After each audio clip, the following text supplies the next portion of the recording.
And using my one here, I want to try and line up this edge.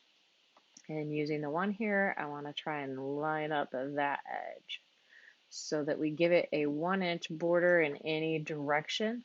Just touch this way. If you don't have your rulers in Photoshop, all you have to do is come up to View and come down to see where rulers is, and you will click on it and it will add a checkbox. If I click on it now, it will take the rulers away. So clicking on View and coming down to Rulers, my rulers pop in. And that's how I'm going to start out. Now I have to fit 26 different images on here because of the alphabet. So I'm going to reduce the size of this just a little bit, and I may have to reduce it even more. I am now going to hit return to place that image, and I can go ahead and move on to the next one.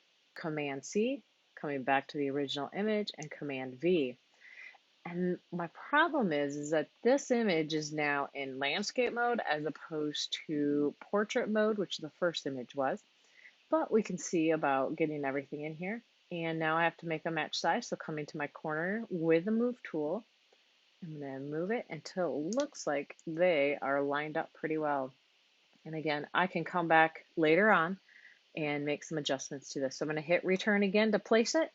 And then I have my 2 layers here. And I'm going to continue placing images and resizing as needed, but making sure that everything matches up.